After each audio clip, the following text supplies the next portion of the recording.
I developed this recipe for my business and now I'm sharing it with you. I start out with a pound of butter and a cup and a half of oil that I put in the microwave until the butter is melted. Next, I add 3 cups of semi-sweet chocolate chips and 2 cups of unsweetened cocoa powder. You're gonna stir this together until it's as combined as you can get it, but you'll probably notice there are still a few chunks of chocolate. I put it back in the microwave for about 1 minute. Then I stir it some more until it's completely incorporated, and you'll see it will leave a nice thick coating on your spoon. I add this delicious chocolatey buttery mixture to 6 cups of white sugar. This is gonna blend. It's gonna probably take about a minute to get it all nicely incorporated, and yes, I will speed this up for you a little bit so you don't have to wait for the whole process. You want to make sure you get all that sugar incorporated with the butter and oil. Next, you're gonna start adding those eggs, and first I did it with 1 hand, but now I'm going to show off a little bit and do it with 2. I use 13 eggs for this recipe, but if you decide to half it, you can use 6 and it will be just fine. Speed this part up for you as well. Make sure you check for any tiny little shells that might have gotten in there. Now mix it all together. With this recipe, because the sugary, chocolatey part likes to stick to the bottom of the bowl, you really want to make sure you're scraping and stirring frequently. But trust me, the finished product is worth the effort. Don't forget 2 tablespoons of real vanilla extract. For the dry ingredients, I mix 6 cups of flour, 1 cake mix, 1 small package of instant chocolate pudding, a tablespoon of salt, and a tablespoon of baking powder. You stir that all together really well and then add about half of it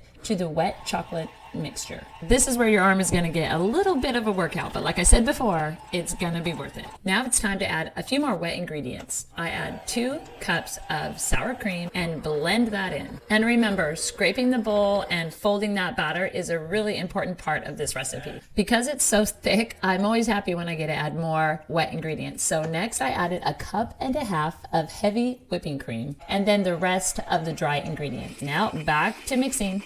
To get this incorporated, it took me about a minute, maybe a minute and 15 seconds. Just keep at it. And to make sure I have all those delicious ingredients really incorporated, I take another bowl and empty the batter into it so that I can really scrape the bottom of the bowl and make sure it's all mixed together well. It might seem like an extra unnecessary step, but you can see there's a lot of just really dark chocolate in there that didn't get mixed in. It's just a really thick batter, but the prize is worth the pain. Once you get this batter into your cake pans, you'll notice it won't just spread out on its own. You're going to want to take a spatula or something and spread it out evenly. This cake leans towards the brownie family, and it is so rich and delicious. You won't need any binder if you use it in your CakePucks.